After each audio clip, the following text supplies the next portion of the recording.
Josh from band camp. I'm like, what? That was like grade 4, bro. Like, anyway, apparently I look exactly the same. Are we live? I'm ready. I'm ready to hit the button. Oh, I thought you'd hit the button like 10 minutes ago. No. Yeah. No. All right, hitting the button now. Sweet. We're on. It's Okay, just we're loading. It's just loading. What does it say? Can you see it? It's live on Facebook. It says now stream. I mean, okay, cool.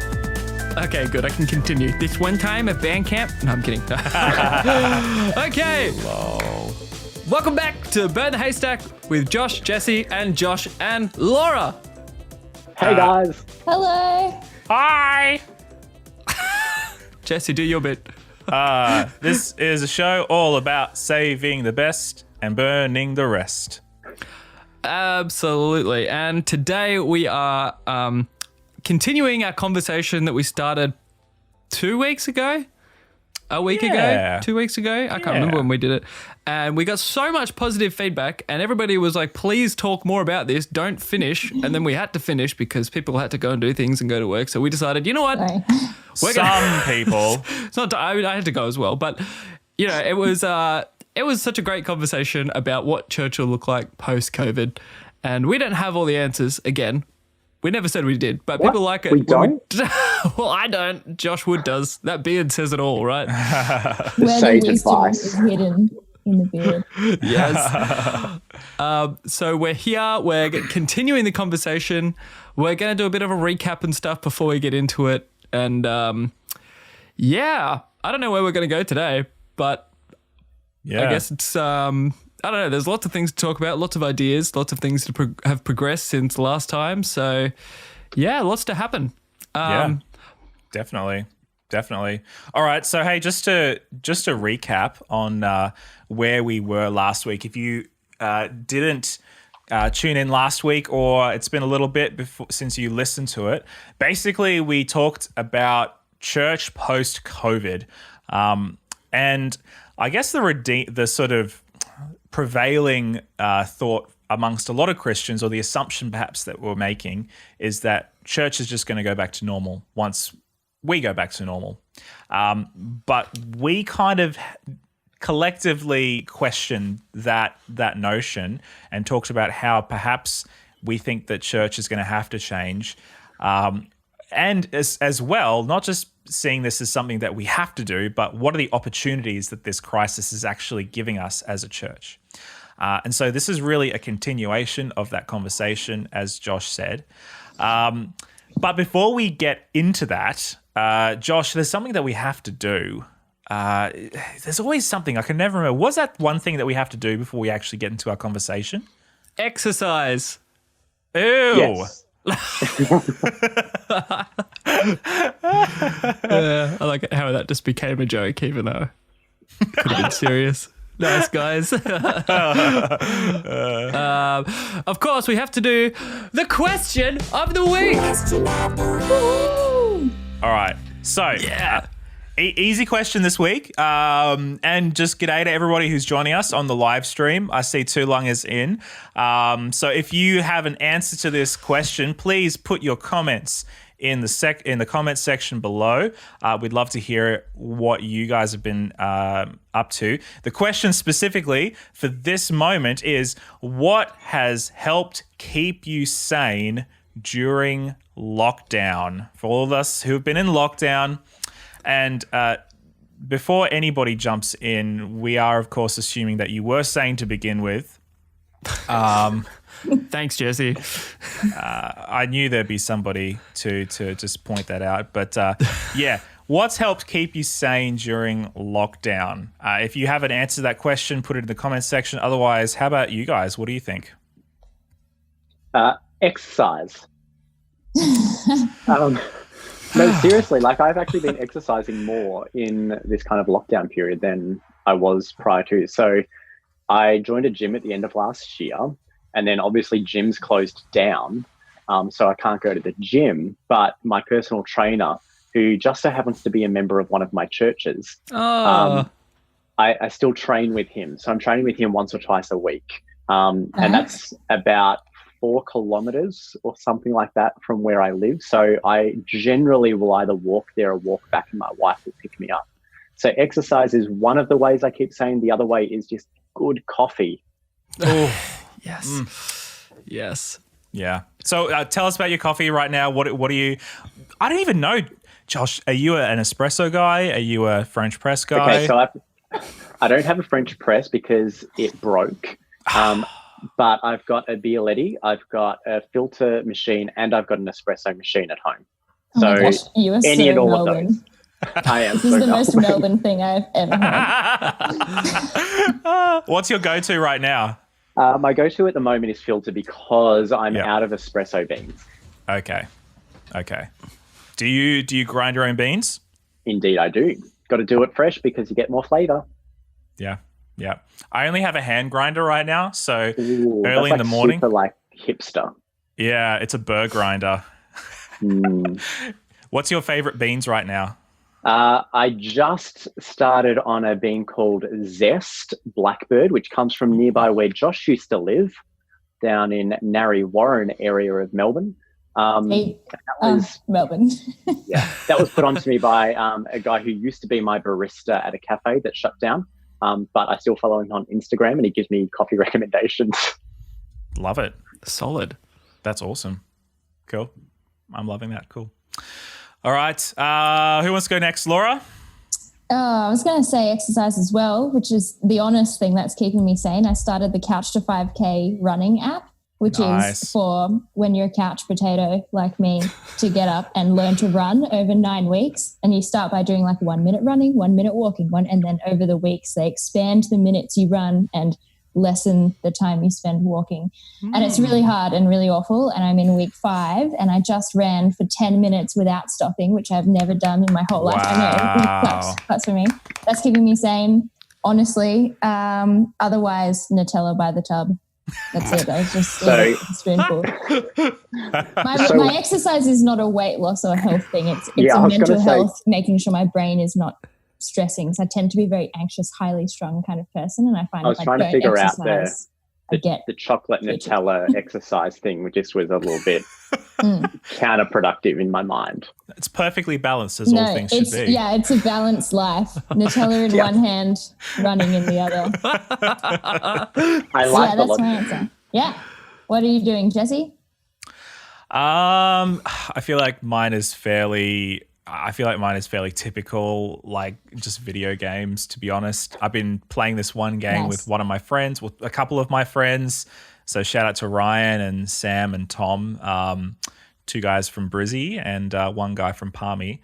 Yeah, it's been great to keep doing things with people. And there's obviously so few things that you could do with people during lockdown, and it was just so happened that I was able to still play a game with a couple of my friends during lockdown, still chat with them, still hang out with them, just like we were in the room together. That's nice. Do stupid things, and it's been good. It's been good. So thank you, Destiny 2, as much as I kind of hate you. It's fun, I guess. Yeah, that's good. The PlayStation's getting a workout in our house as well. Bass, my husband, finished a game called God of War, and he also likes to play COD with his friends online. And it's literally like a social thing. And I'm like, what are you doing? You're shooting people. And he's like, no, I'm catching up with the boys. Yeah, exactly. And we play Overcooked together. And also PlayStation has released a few free games as well, which you should totally check out. Nice. Dupes is saying that he's been getting really mad at 15-year-olds in Warzone. I just... But Call of that Duty. was after he realised he was answering the wrong question. And what question was What? that? He was answering the question about what's your go-to song, which was the question we asked last time. Okay. Suddenly his responses make a lot more sense, the first ones. Yeah. Right. Thanks, Jesse. What's keeping you sane, Stothers? I was going to say exercise as well. Oh my gosh. But for the sake of this, I'll say my cats. Yeah. I don't know, they're just so entertaining, you know, like playing with them. And now they have, whenever Danelle and I leave, even for like an hour or whatever, or 15 minutes, they're like at the window waiting. They're just like, where have you been? Where have you been? You can't leave us anymore. That's not allowed. You've been here the whole time. Sorry, guys. Like we get like the full on like gaze at us as, or the glare, sorry, that's the word I'm looking for, as like we're walking back the driveway, like looking. So anyway, yeah, they've been fun playing with them, and yeah, it's been nice. I love it. I love it. Ryan Becker is all about the Smash Bros. I'm so jealous. Oh, bro, I didn't know you play. Ryan, add me. Just say sorry. All my other Switch friends have been absolutely no-lifing it on Animal Crossing. Every time I talk to any of them, it's all Animal Crossing. It looks so good. I want to get it. We'll start a good GoFundMe for you, Josh. Help Josh to get Animal Crossing on Switch. Josh isn't going to have time to do Animal Crossing or any gaming. That's a very time-consuming game that I will not have the time for very shortly. Because I'm going to be a dad soon. I'm excited. We've said it on the podcast before, haven't we? I don't know. Yeah, I just wanted to clarify. What if there's a new listen? But it's That's seriously, true, like, by the time this episode drops on podcast form, you could be a dad. Yeah. It's soon. Who knows? Yeah. If But Josh needs to anyway- rush out mid-live stream, we all know why. Josh's like, sorry guys, I gotta go right now. Too early. Okay, well, let's get to the other topic then for the day. Yeah. So hey, this is our this is exciting. This is our second episode for 1 week. This is how much we're spoiling you guys. But this episode is going to drop next week on the podcatching app. So if you missed out on the live stream right now, you can catch up with it next week on YouTube and iTunes and everything like that. But as we said before, this is basically a follow-up to last week's episode where we basically got into such a good discussion and then we had to end it. So hopefully we can rediscover and re-grasp the magic that we were getting to last episode. But the big question that was in our minds was, how is church going to have to change when we come back? And right off the bat, I think one of the big things that we all need to realize, and I'm not an epidemiologist, I'm not a healthcare expert, but this is just one of the realities that I've been coming to grips with. We as a global society are probably not going to be seeing a vaccination, and certainly not a widespread vaccination for COVID-19 for some time now. I'm not quite sure exactly what the expected time frame is right now. But I've heard 1 year, I've heard 2 years, I've heard up to 3 years.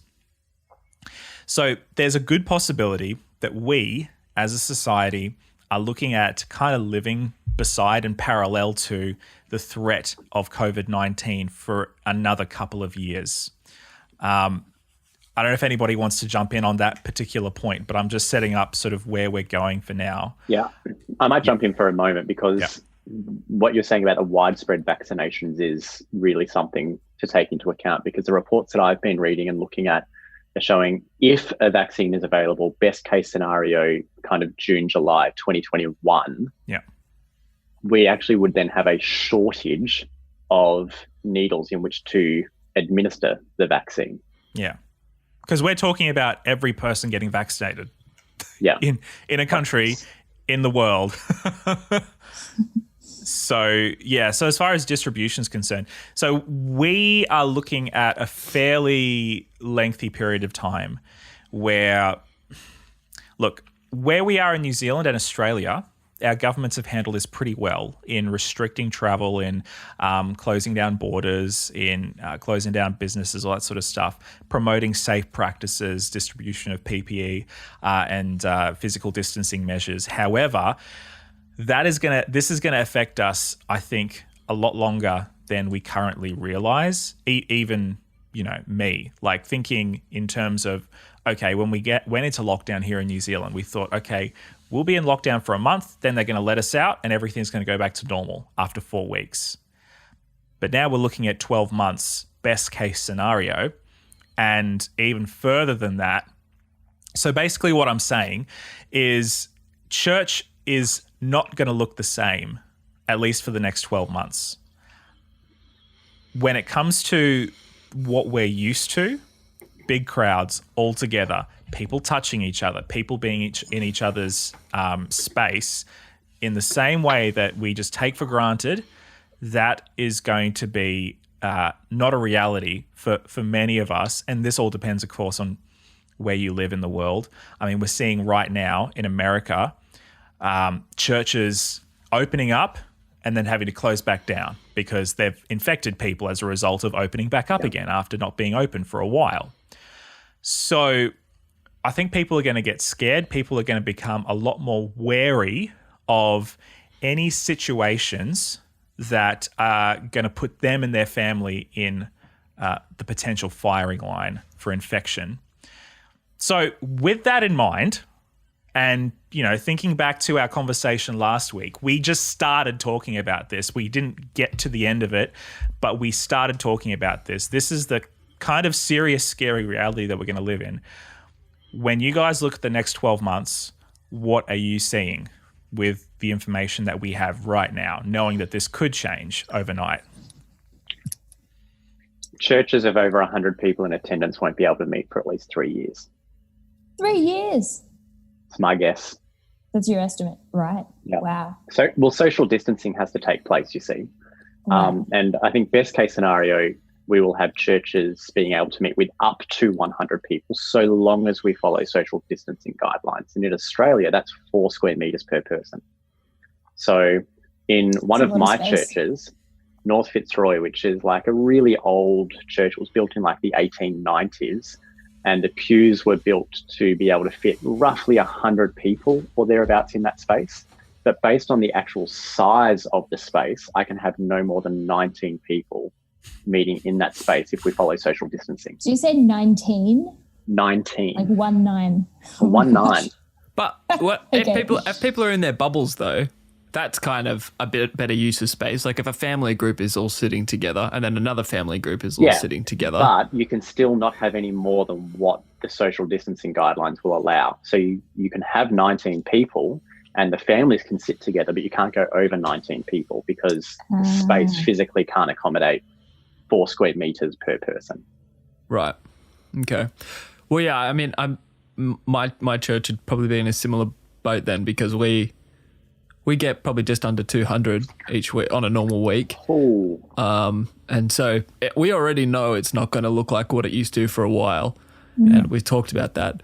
But even just thinking about, well, we're like, oh, maybe we can do 2 gatherings of 100. And I'm like, I wonder if we can even fit 100 because social distancing and like it's a pretty crowded space normally. So, well, here's the thing, like from an Australian perspective, and obviously you guys are in New Zealand, so it could be slightly different. But the recommendation at the moment is if you are meeting, even for like a funeral or a wedding or whatever that is in a church space, that event finishes, you can run another event of the right number of people at least an hour after the first event has finished to ensure that sanitizing and cleaning can take place. Right. So in my other church, where we would have almost 200 people in attendance, but because of the spaces, we can't have all of them there at once. We would need to run 4 services in a week, like every week, to include enough time for each service and the hour between services. We would be running from 10 a.m. until 6 p.m. every week, and that doesn't include our traditional Sabbath schools. And does anybody know what are the guidelines or what are the restrictions on like sanitization? Like what are the things that you have to do to make sure that your space is clean and secure? Clean everything constantly. Wipe down especially everything. The high touch points. Like just think of like high touch points. So things like the toilets and the bathrooms at your church would need to be like hospital grade disinfected. Look, I've started returning to work this week. So I've been into my office 3 times now. And they've set up all the like tape on the floor of how many people can be in each meeting room. And now when we go to a meeting, our room that we used to would put like 8 people around a boardroom table can now only have 3. And there's marks on the floor of where those 3 can sit. And because it is optional, kind of filtering back to work. So I'm working from home, but I did Monday and Wednesday in the office. And there are a few others just doing 2 days a week until the next announcement is made, I guess. But I think there can be some parallels here of how we bring back to church as well. At my office, luckily we're set up with all the gear because we're a big international company. I don't work for the church. And we go into our meeting room and we have these conference room phone speakery things, and everyone dials in the conference call. So we have people in the Melbourne office, people in the Sydney office, and then people at home all over the country, and we all chat over this thing. And that has been working fine for us because we already, before all of this, we had the Sydney team and the Melbourne team call in. So all of our meetings had a phone integration anyway. But now I think of that and I'm like, how is that going to work in something like Sabbath school? Like it works at my workplace because we have, a marketer, a publicist, a graphic designer, like everyone has their roles. We talk about the project that we are all working on and everyone updates on where we're at or gives each other tasks or whatever. Like it's very structured. Everyone has a place. But if we're meeting to just chat about the Bible, or if, someone's facilitating a Bible study and is like, what did you get out of this verse? Like people are going to have to pipe up without having the duty, like the role, the hat that they're wearing. They're just joining a conversation. And I don't think that half in person, half online thing is going to integrate very well for a chat. That's the thing I keep coming back to in my head anyway. What do you think? Yeah, you kind of got to go one or the other, I think, when it comes to provoking group discussion, like when it's just all people gathering around to just have a chat. It's pretty hard to do like in person. Like but even before all this, I was part of a committee that was sort of a bit international, and so part of them would be sitting around a board table, and then part of us would be all like wherever else we were around Australia or New Zealand, and the ones around the board table definitely, like, it was easiest for them to like control the dynamic. Not that they intended to, but it was easiest for them to control the dynamics of everything. And that was like a work thing. I even found that kind of hard, let alone if I tried to do it for something like a Sabbath school where I'm just like, oh, I think this verse means this, like I don't know. I would struggle with it. So I feel like you've got to kind of commit to one or the other, but that's pretty hard. Yeah. And then I'm thinking about meeting for church. Like you say, you would have to be there from 10 a.m. till 6 p.m. to run a regular service. But is there pretty much the only thing that I can think of right now that we can't do online is like communal music. Like I really miss singing and being in harmony with other people and having that like group singing feeling. But, sermon we can watch online. The Bible study, a lot of people have been saying good things about watching the discussions or being a part of live streams and stuff like that. A lot of the other things are conversational, e-giving's done online. Like, what other than the communal worship would we really, really be missing? And that, like, what's the first thing you're going to go back to? But here's the challenge, though, Laura, is that communal worship, that singing, something that we can reintroduce if we know that this virus is spread by droplets, and droplets through singing spread quite far. Because it would be like a mass choir. No, there have been like instances in the last week of churches that have had choir practice where one person has attended choir practice who didn't know they were infected, and then something like 70% of the choir has contracted coronavirus because of choir practice at a church. Oh my goodness, that's so bad. Yeah. Wow. Yeah. Oh, that's insane. I miss the singing. I'm just picturing like everyone trying to sing with masks. It's like, people come together. It doesn't work. Yeah. No, because I haven't tried like communal Zoom singing. I don't imagine it would be a good time. I really don't. I don't know. Like, I'd be willing to get my guitar and try, You're always going to run into latency issues. That's going to be the big thing. If somebody has really bad bandwidth in their internet connection and they're singing like even 1 second behind, and then you get another person, then they're all just singing at different latencies. It's very frustrating. It's so awkward as well. Like you're just in your house, like whoever else is listening to you, and you just burst into song. Like nah. This is completely irrelevant to everything we've been talking about. I just want to share.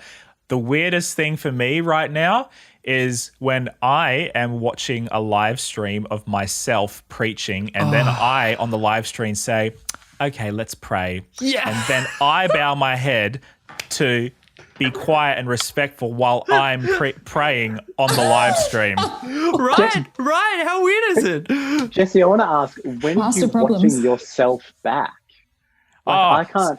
A premiere video on Facebook. Yeah, I understand that, but at the same time, like, I can't hack that. Like, if I premiere it, I'm not watching it because that's me watching me, and it's just like it doesn't work. I'm not doing it for me. I'm doing it for Karina. So at least Karina has. And like last week, because we can now have up to 10 people in a group, we invited another couple over to just hang out with us for 11 o'clock, and then we had Sabbath lunch together.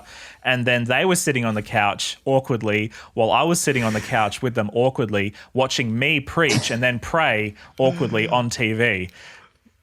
Yep. That's uncomfortable. I can never, I don't know if I'm ever going to be able to get over that. Church, Jesse. I should have, woulda, coulda.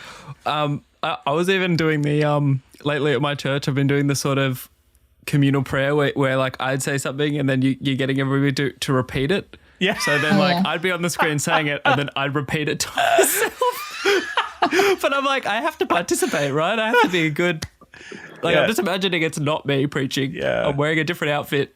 Yeah. I'm not wearing my glasses now. I don't know. Yeah. It's your evil twin. Yeah. The darkest timeline. Goodness gracious. Weird times. Just reading a couple of the chat comments. Andrew Pratt has been very engaged. Thank you, Andrew. And he's actually saying about the choir thing. It was one person infected 52 people in a choir. Yeah. Wow. He also made a comment around the fact that one of the things we need to take into account is that we can't have shared microphones. Yeah. Or if we do, we have to sanitize them between uses. This is such a drag. All of it. Literally all of it. Yeah. So I said something, I don't know if it was controversial. I said it was controversial. I don't know if anybody else said it was controversial last week. But I want to put it out to you guys because we started talking about it. We didn't really finish talking about it. And that is the idea of if I have an online touch point with a sermon or whatever, or a discussion once a week, do I need or should I feel guilty if I am not choosing to go to church, if that is an option? Like, let's say that's an option eventually, that I can go to church if I want to.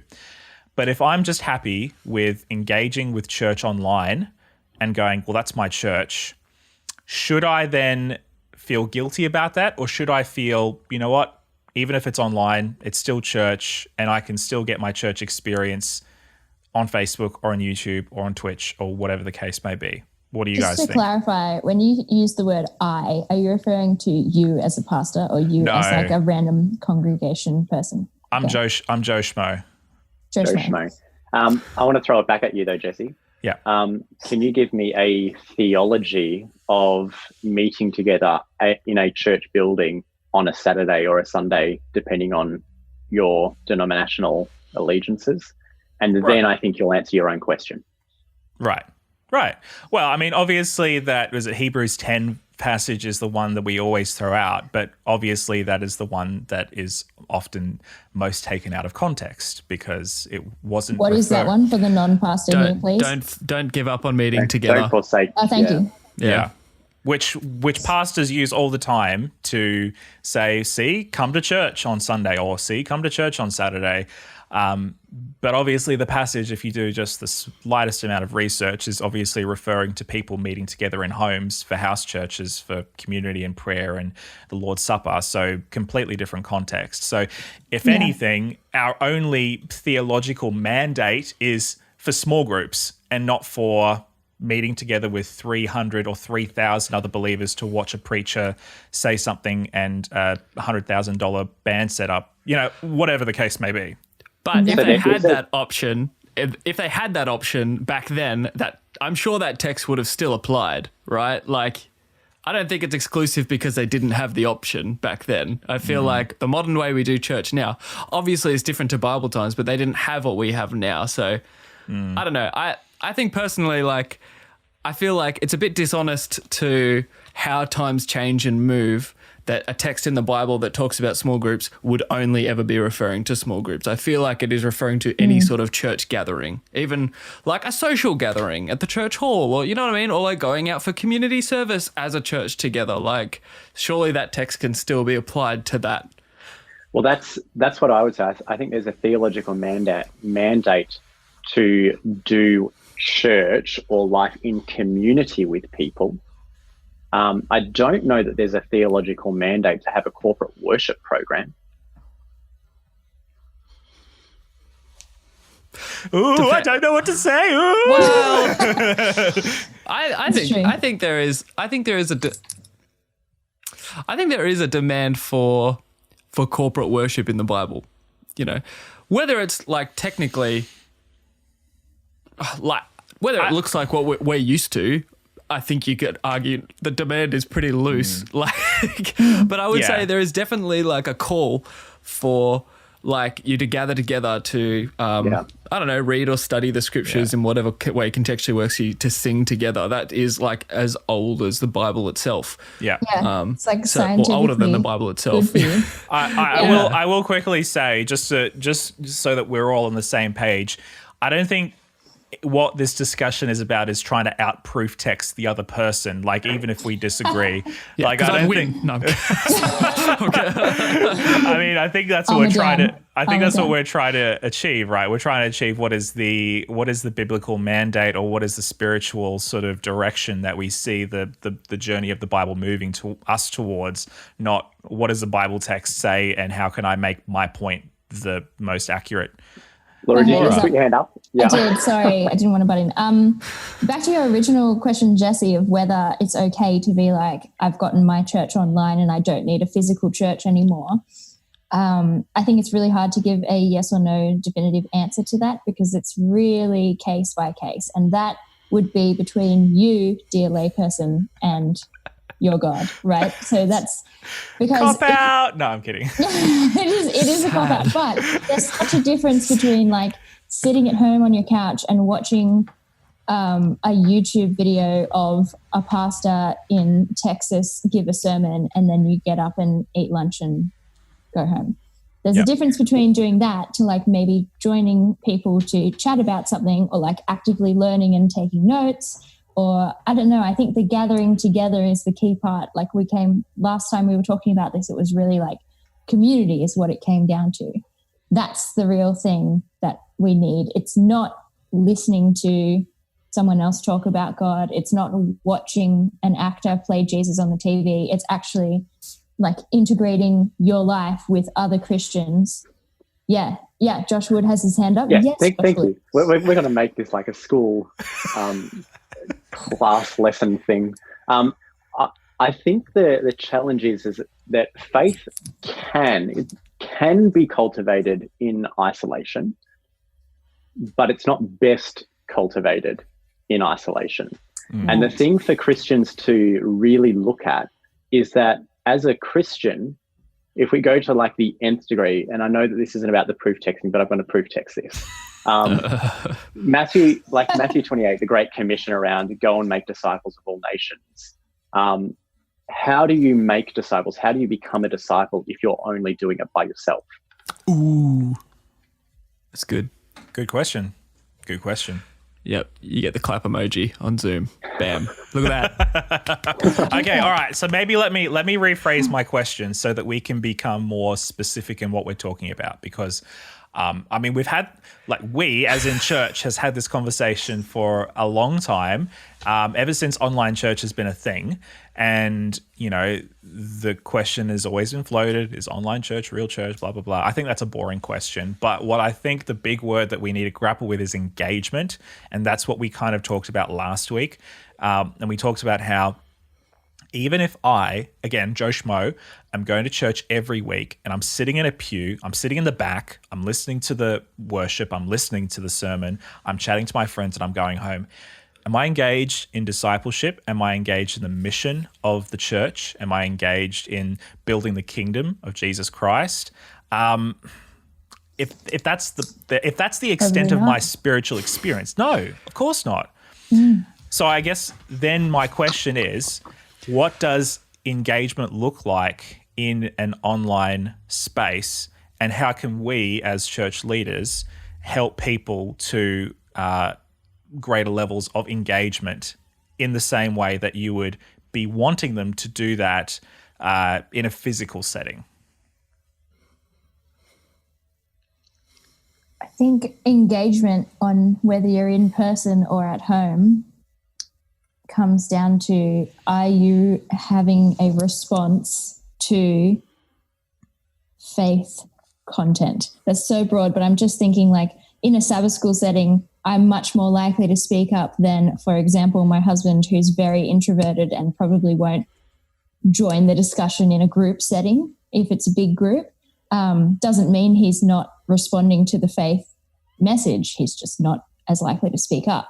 So I would see engagement as like, are you able to have a conversation with that person about how they are responding to the lesson? Are they learning things? Are they struggling in their faith and happy to speak to someone about it? Like, can we nominate people in our churches to have active conversations about faith with one other person every week to try and, like, that would be real engagement, whether it's online or in person.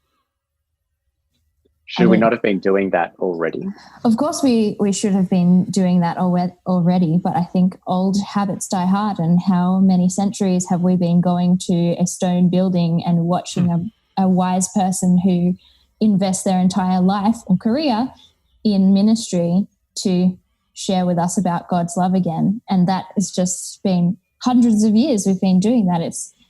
It's not just a little habit like checking Instagram in the morning. That's like a deep set human routine. It's hard to kill. And this virus has really been quite a huge thing to make us rethink all of the basics. I don't know. Of course we should be chatting to people, but I don't know if I personally have been attending Adventist churches my entire life, and I've never really had someone say, like, this is your designated person, or this is your mission for the week, is to just say, like, see how this person liked Sabbath school or anything like that.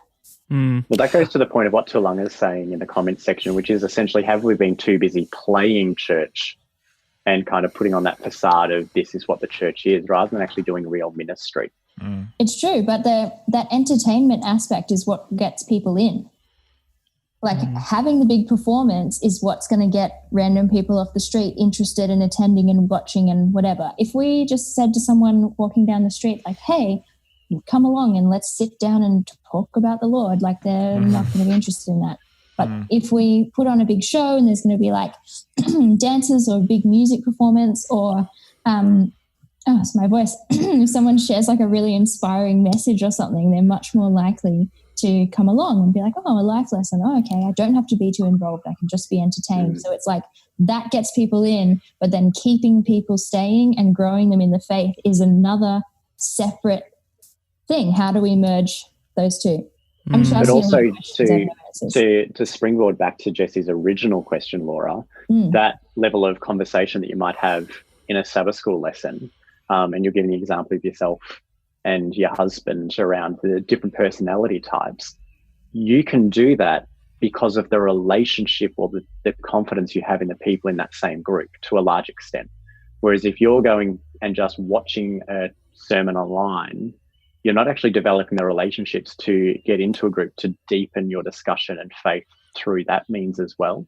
And so I think there's a really important aspect of engagement through community that needs to be investigated. But how do we engage people online? You know, we can look at all of the metrics on YouTube and Facebook and whatever platform that we're using, but they're just numbers. How do we make them people? I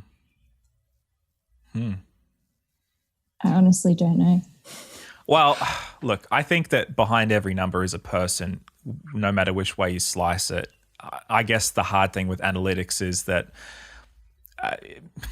so if you're on Facebook, I think, what is it, 3 seconds is a view or something like that, or is it 10 seconds? I think it's 3 or more. Yeah. whereas in YouTube, it's like 30 seconds. So you're asking 10 times more engagement on YouTube to actually register a view. But then there's comments, right? So we can see even on this particular live stream right now, who are the people who are engaged with this particular session, message, conversation. It's Tulunga, it's Andrew, it's Shelley. Hey, friends. It's like, thanks for proving our point, guys. Yeah. Like there are other people watching right now, but they're not as engaged. Maybe they have us on another screen. Maybe we're in the background while they're doing their dishes, whatever the case may be. They're there, but the level of engagement is like, okay, there's down here, maybe if you can see me on the screen, there's like this is as far as my hand can go down before disappearing. Like that would be like, I'm looking at it, but I'm not actually responding to it. We do things that actually raise that bar a little bit more to the point where people are actually influencing what we're talking about because they're actually putting their 2 cents in. And to me, that's what engagement has to be. It's not just us speaking our script, like we have something that we're just reading in front of us and we're just going off talking points and you're responding how you're supposed to and I'm responding how I'm supposed to and everybody is just happening in the background. It's actually no, your engagement actually changes the conversation. And that's what community and faith is all about. It's about shifting and sharing stories around the campfire and allowing each other's different experiences to collectively shape this faith experience that we're all sharing all together. It's allowing for those different levels of engagement. I want to pick up on one person who's commented who said, I'm engaged, but also working. And the reason I want to point this one out is because that's my ministerial secretary. My boss is just watching Facebook. Instead of working, no, he's working as well. But this is the challenge when it even comes to like a Sabbath school group or someone just attending church and sitting in the back pews. The fact that they're there is a great thing. Not everyone is going to participate in the same way. Different personality types are going to participate in different ways. And so just because they don't speak up doesn't necessarily mean that they're not engaged. Sure. What we need to do is provide an opportunity for action, like Laura was saying. Did anyone ever really challenge you to do something in the coming week? What is the next step that we want people to take? And that's really difficult to do online because in church we could physically have the connections desk or the help desk or whatever you wanted to call it. You could fill out a card and put it in the offering tray. Online, do we have a means or a mechanism to do that? And this is where developing things like digital connect cards and directing people to fill out those might be a really good thing to measure a level of engagement. Some people will watch your church online for 6 or 12 months before they step into the front door. We don't need to say that that's not relevant or that's not valid engagement. It takes people a length of time to get comfortable enough with the idea of faith and how that impacts their life before they might make a step. And can I also point something out really quickly? Springboarding off what you just said, Josh, Justin's saying he's engaged but also working. Andrew's on his coffee break. Shelley's eating lunch and listening. She's filling out a form online. She's doing a whole bunch of stuff.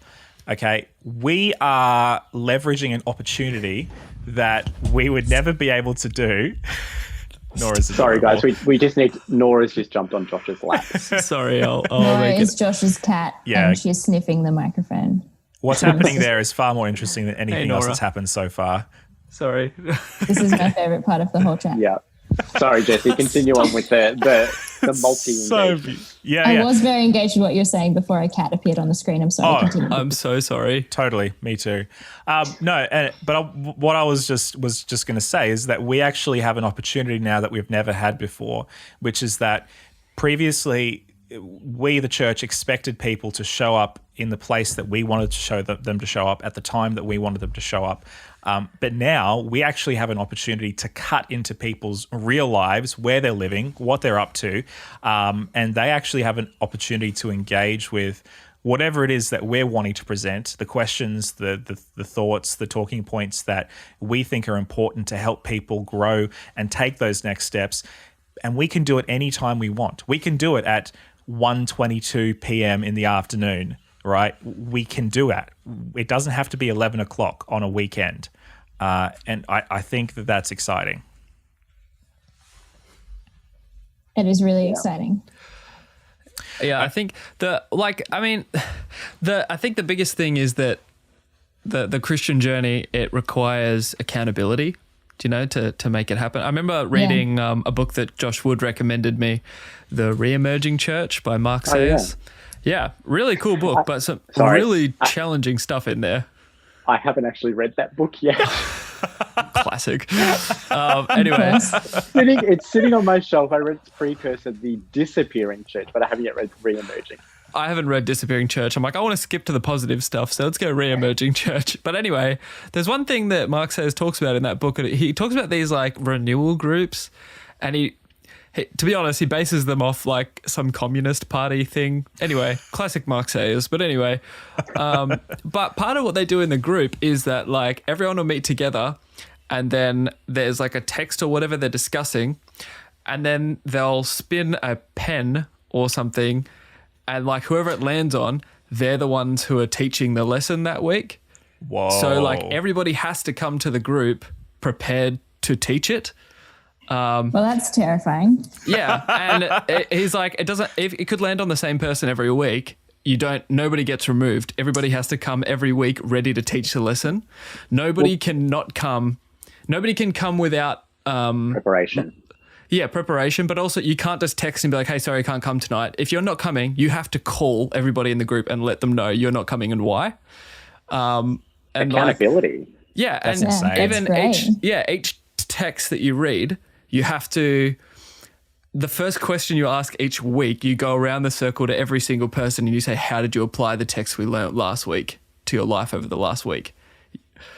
It's really intense. It's like really high accountability and a really high commitment. And I was actually thinking to myself, like when I run a small group, it is completely the opposite. It is like, hey guys, just come whenever, like just hang out. Love you guys. So awesome to have you.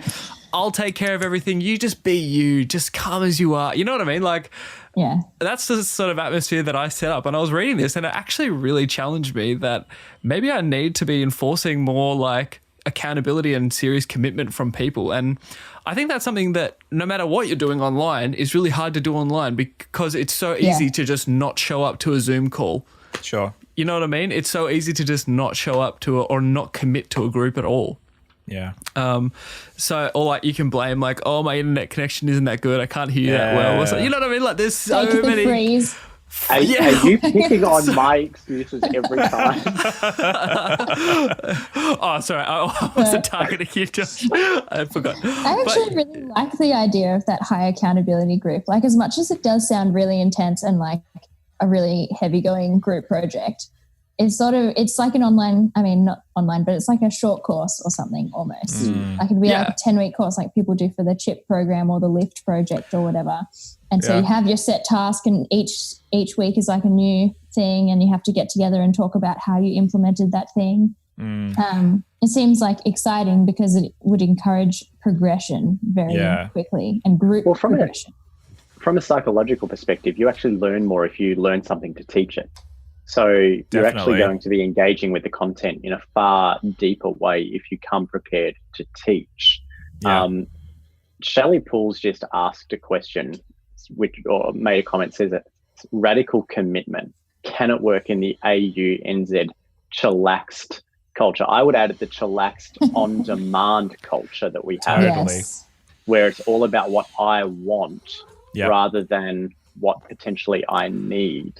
And that level of accountability, that stepping up in accountability, is something that's probably beneficial for lack of a better term, true Christianity, making that transformational, deliberate changes in your life rather than Christianity just being this weekend thing you do. Yeah.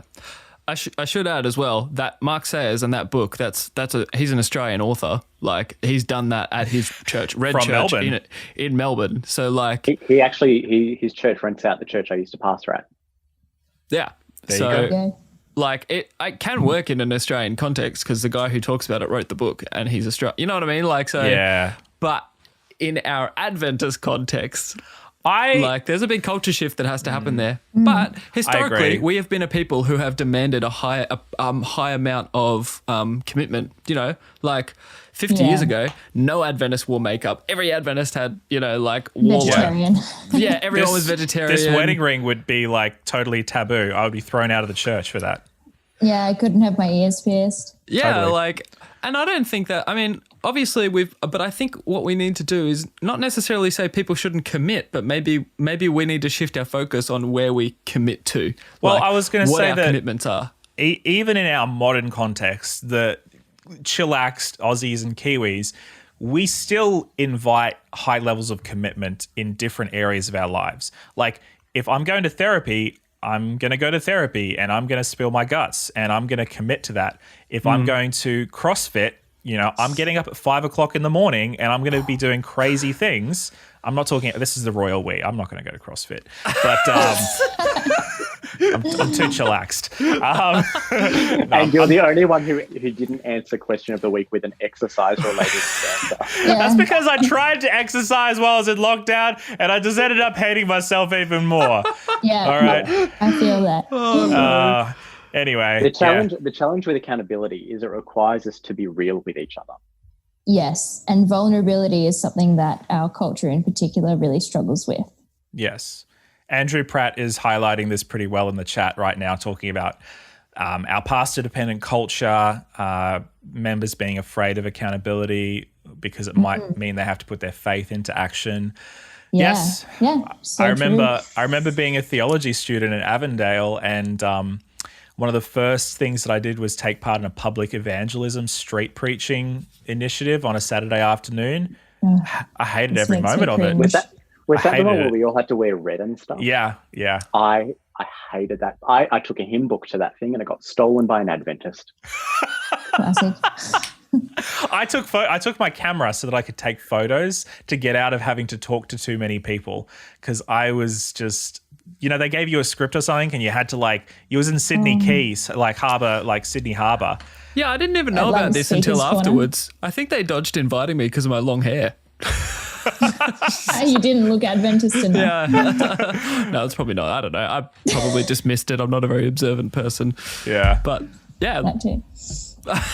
Yeah.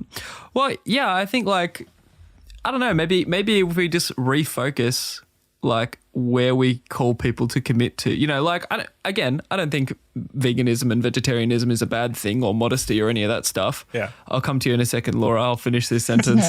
I don't think any of that stuff is bad, but that used to be the focus of what it meant to be an Adventist.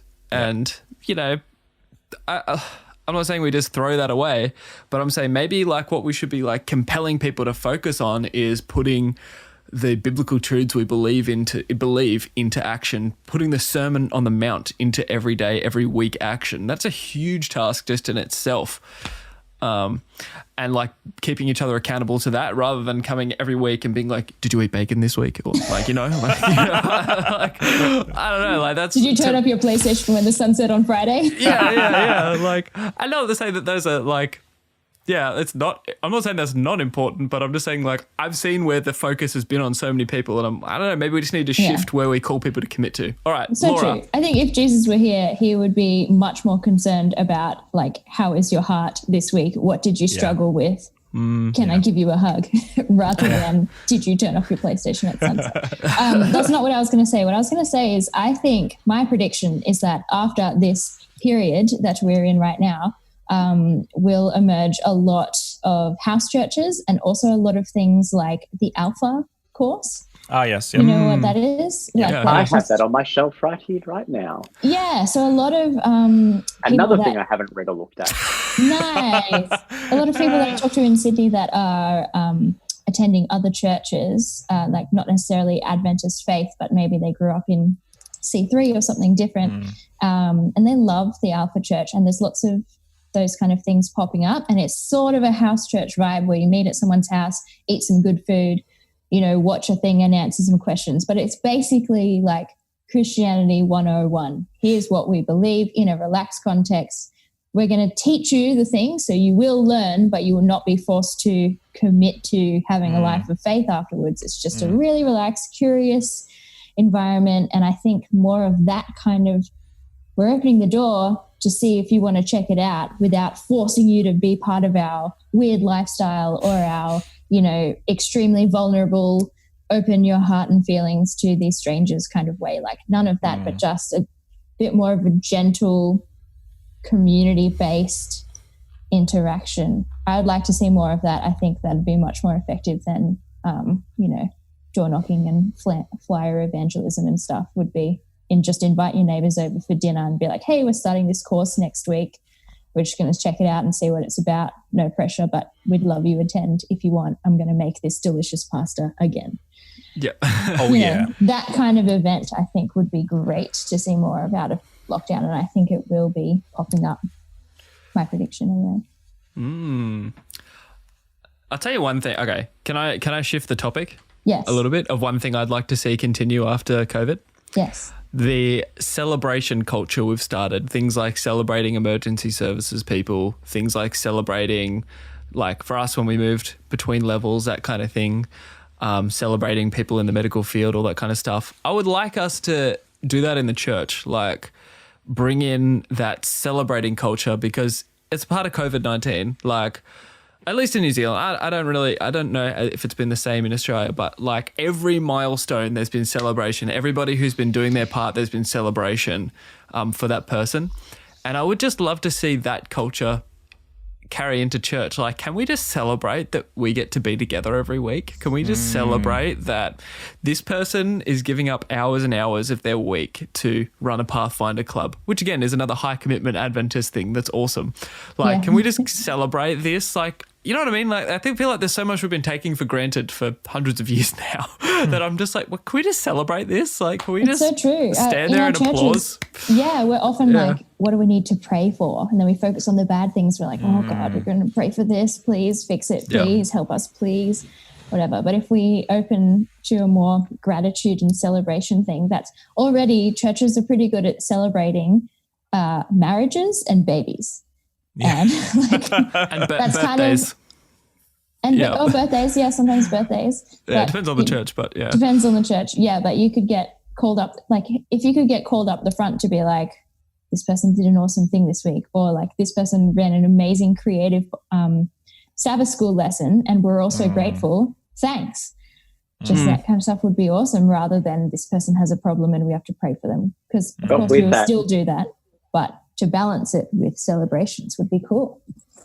With that bringing people up the front though, potentially if we get to that point with that celebration culture, please pre-organize it.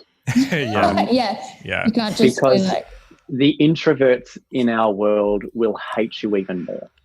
They will definitely choose online. Yes. With the camera off. Yes. Yeah, absolutely. So I guess what I'm hearing, if we want to start like wrapping sort of this all up into a neat little bow that people can just, think about, we're talking about not an either or situation. Maybe before we do this, what do we think of, because in the coming weeks and months there is going to be continued debate with the churches who want to open up. Mm-hmm. Where do we stand on that? Where do we stand on that right now? So in my conference in Victoria, we've made a decision that no Adventist church will open unless all Adventist churches open, regardless of size. Because the risk is if, we are allowed to open with, up to set number of people based on the density issues of that building. If my local church opens, but the 4 in the neighbouring suburbs don't, everyone might come to my church and we'll be well over the density limits and we'll start having to turn people away. Yeah.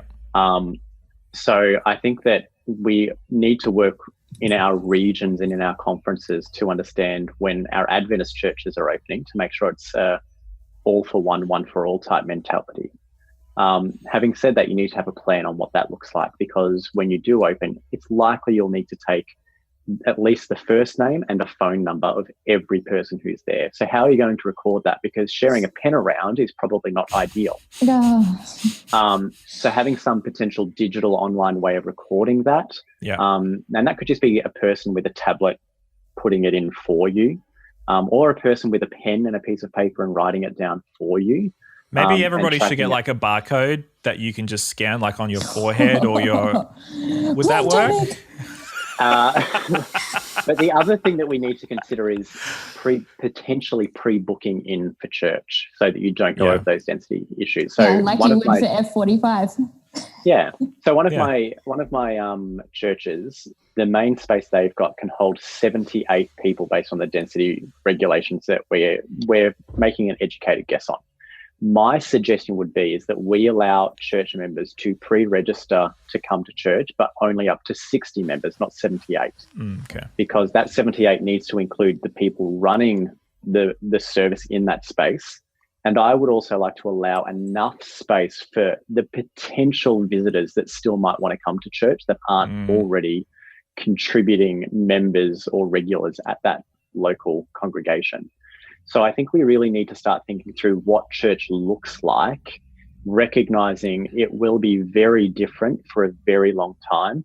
That's not a bad thing. What this does is gives us an opportunity to completely rework how our churches operate, to perhaps be more small group or family home group type churches where the Sabbath experience or the Sunday experience is more of a celebration culture of what God's doing in and through our lives each and every day of the week, but the actual connection and teaching takes part in homes.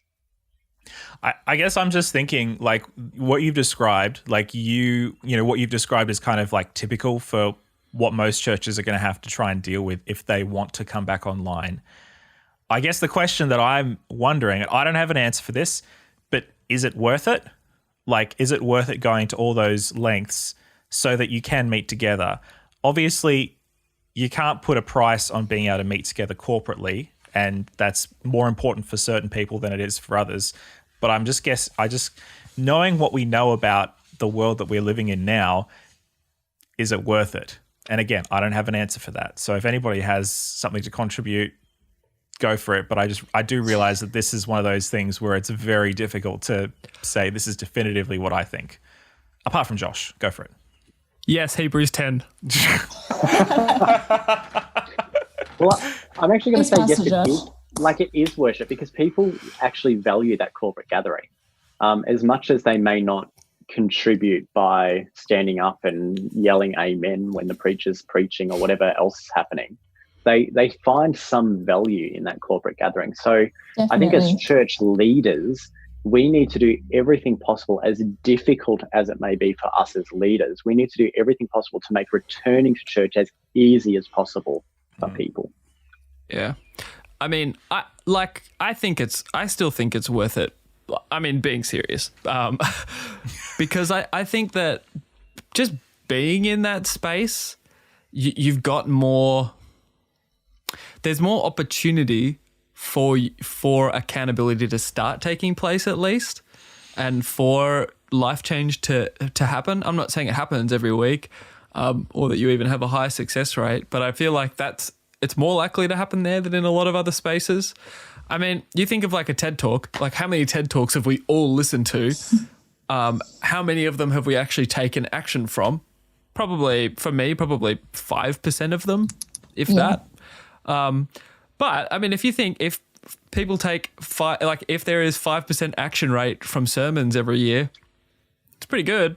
I don't know, like for me. There's something about having a neutral place away from your house as well to meet others in. Sure. Yeah. It's like that third space concept. Yes. Where you're just in, that is the place that I go to get out of myself or get out. Or even if you've never been to church before, just a fresh space that's not my own house is much easier to tackle maybe what's going on in your own mind and start committing to changes you want to make and stuff, rather than just sitting in your own funk in your own house, just being like, I never want to change. I should read my Bible, but I just don't do that on a daily. Yeah. You need that fresh space for a fresh mind. Go, Josh. Sorry, I'm just going to rephrase the question. Should we go to that effort to return to restaurants or cafes or the gym? And if we go to that effort to return to restaurants, cafes, or the gym, why not for church? Fair call. Yeah. I will say, like, my gym's just opened again, and I've been going this week, and it's amazing. Like, it just feels so good to be back. You know, even if you think, is it the most practical way to get fit? Could I do it cheaper? Could I do it maybe more effectively? Like, would it be easier to do at home? Yes. To all of those. Yeah, but I go and I get more fit and I enjoy it and I feel great afterwards. You know what I mean? Like, yeah.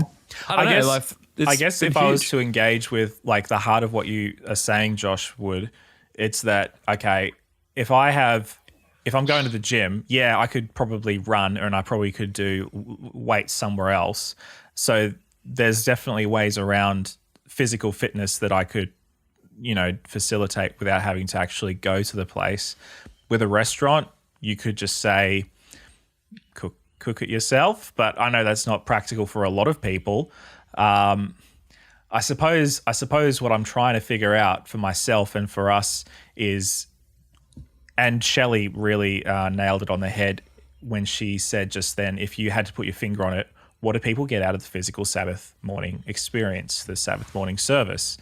And I guess the question on top of my question is, can we achieve what the Sabbath morning experience is trying to achieve without the Sabbath morning experience? I don't know. I think the flexibility of church, it has the opportunity to strengthen the church rather than make it weaker. But navigating how we go from being like honestly quite a rigid, structured church experience into a flexible one, that's the hardest part. Like, I can see the light at the end of the tunnel, but there's so many obstacles between here and there to navigate half online, half physical. I think it's important. I think it's important to open up, but I think it's also important to remain flexible as we do so, to allow for people like maybe yourself, Jesse, who would rather be maybe like head of online communications for New Zealand, and you could do online churches only. You could run entirely online programs and you might be serving half of the New Zealand congregation who would prefer that method. But are we just creating heaps more work for ourselves?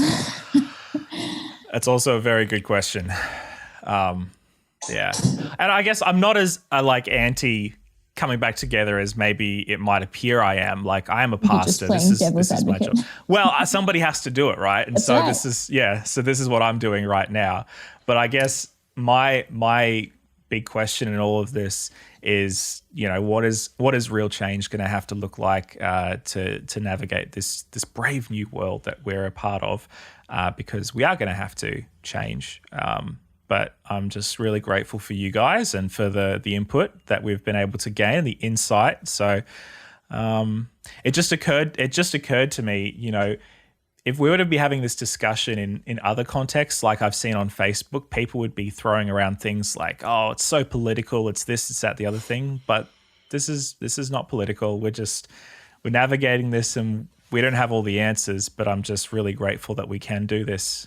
So, yeah. 4 friends just having a chat, right? That's right. Let's go with that. Yeah. You can pay me later. Yeah, cool. We've asked more questions than received answers, I think. Yeah. Always the way. Yeah. That's what Jesus did, right? Whoa. Pastor Josh coming back. Sorry, guys. I didn't take my pastor hat off for the week. Sorry, guys.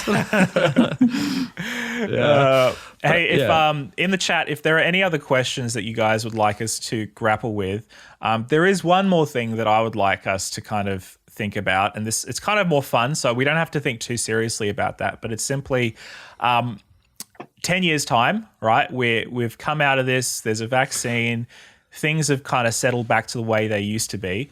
What do you guys think church is going to look like in 10 years, long after all this has died down? Do you think that this is going to make lasting impact, or do you think that inevitably we're just going to slide back into where we were before? I think it would definitely make lasting impact. think of how the world changed after 9/11. That's how I keep thinking. Like that was one event that was a massive and awful event, but that was on literally the opposite side of the world from us. And think of all the security measures that we've come in. You started having to like take your shoes and belt off and walk through these new security things at every airport across the entire world was implemented just from one day in the US. And I think from a pandemic across the entire world, like look how much the world changed after Spanish flu and contagion theory, how everyone started implementing that a lot more seriously. This is totally going to change. Already at work, every time I use a meeting room, I have to like spray and wipe down everything I touch, the door handle, the chair I sat on, and the desk that I sat in directly in front of. I'm not allowed to have my own cups and plates. I'm not allowed to use them from the communal thing. I have to have my own. Like, I don't know when that's going to go back to normal. When do I get to stop spraying down my meeting room, and when can I use a communal mug? Those kind of changes are going to come filtering into our churches as well. And are we still going to have people at the door shaking hands to say Happy Sabbath? Probably not. Probably not for years. And by then we'll be so out of habit of doing it, there might be a new greeting.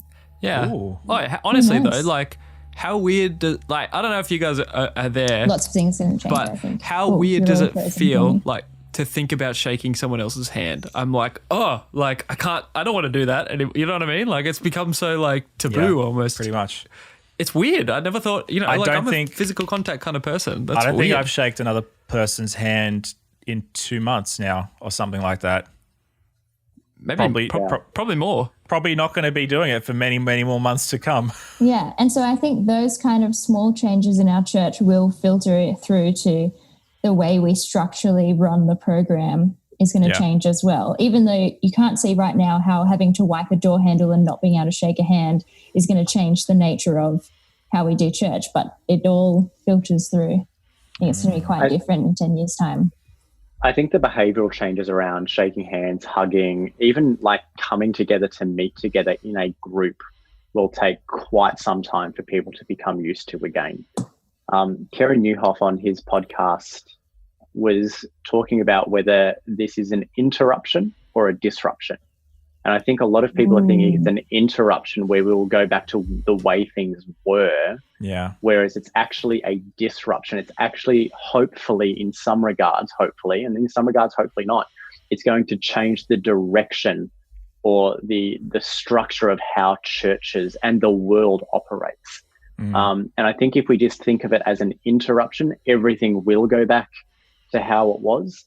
I would be hoping that it is a disruption and that we can reinvent what church looks like, because we know that church really in its current form only hits a specific kind of demographic of people. Those who perhaps have different theological views would not really be overly welcomed within Adventist Sabbath school classes.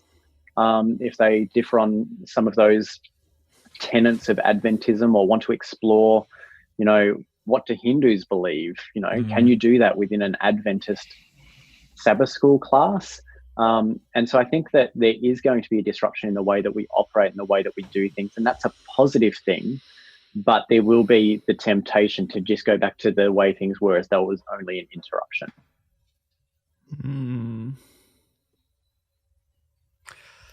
Yeah.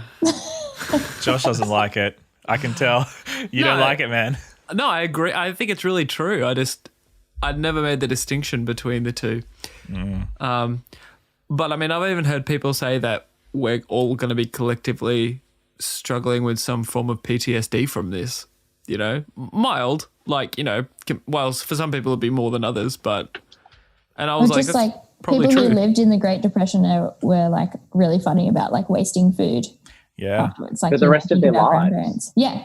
And so I'm sure there might be something like this now. Like, are we going to be really panicky about germs for the next 50 years and our grandkids being like, don't touch that? Yeah. Who knows how this will play out? These are the things that get passed on from generation to generation. That's right. Yeah.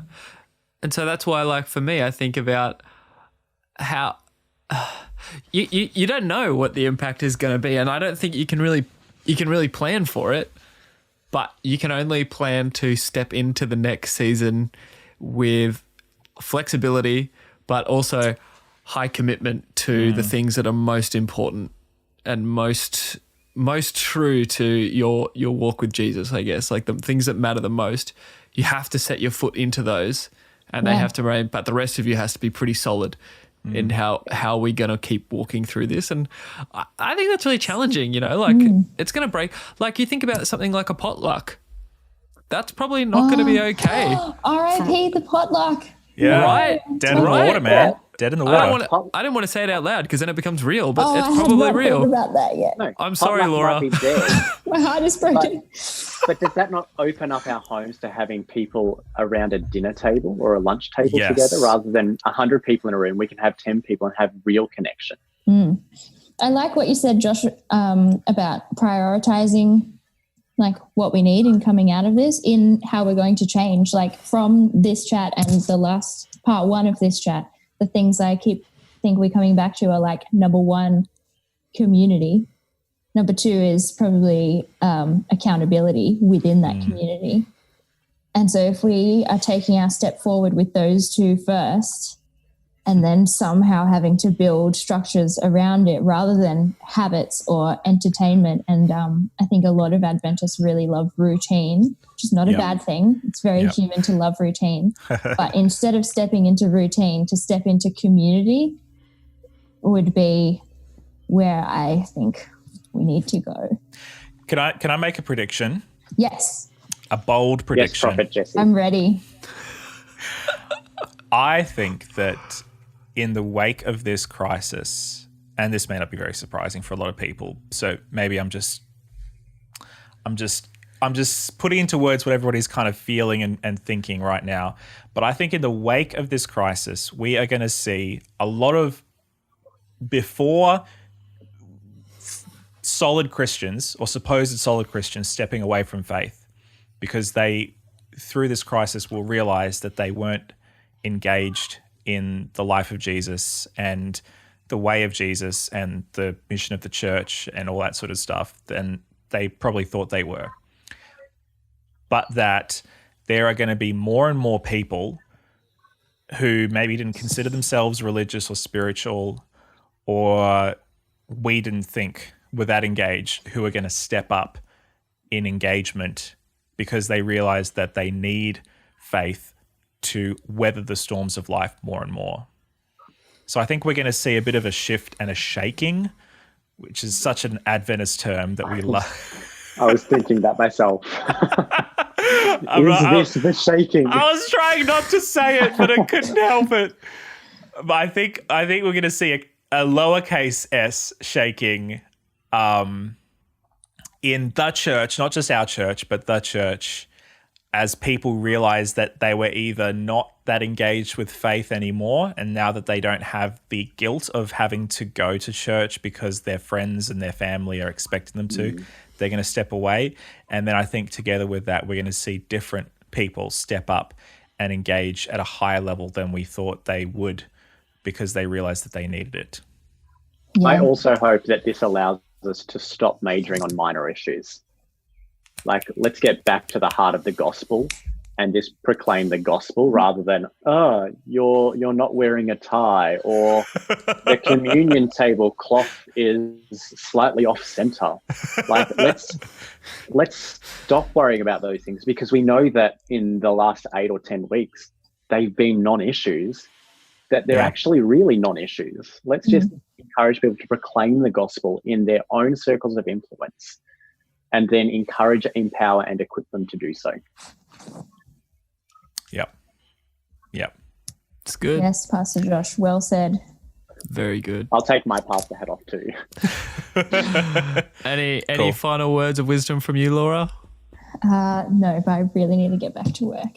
Okay. All right. But Cool. I have loved this chat. I think I've said it all with my priorities of community and accountability. That's all I keep coming back to, no matter what you say. Like, that's the goal for me. Yeah. No, Cool. that's good. I have one last thought, and that's the end. this is not the first disruption or interruption that the church has had. And unfortunately, it will not be the last. Yeah. I don't think it's that bold. I think it's just, and so I think we just have to say, you know, like Jesus and the church is bigger than all of this. So true. Like it's been through all of this. God's been with us through the whole thing, and He'll be with us through the next one and the next one and the next one and the next one until He comes again. That's right. That's right. He's literally in this conversation right now, watching us all chat, just going like, "You guys have no idea what's coming." Yeah, 2020 has just started, He's guys. excited. Yeah, watch this. Wait till what's the murderous bees or whatever? Killer hornets. Killer hornets coming. Hornets or something.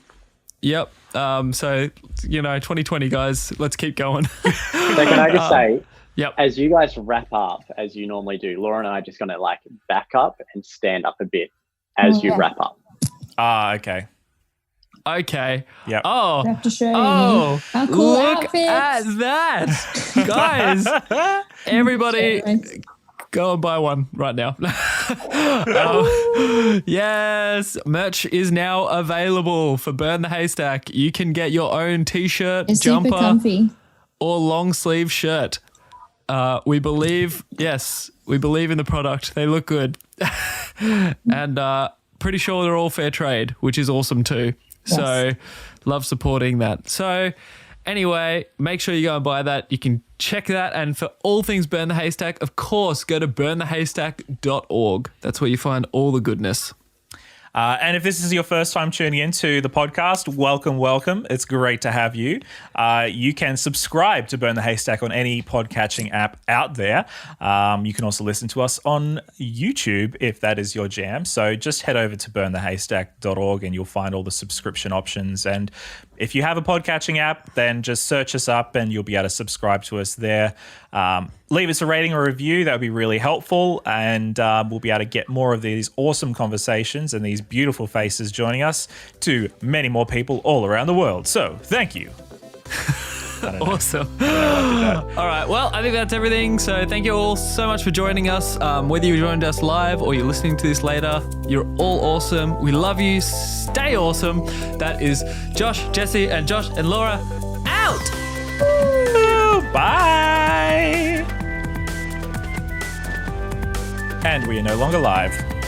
Good job, everyone. I really need to go. Okay. Thanks, guys. Thanks, I need to go Laura. as well. See you later. All right. Thanks, guys.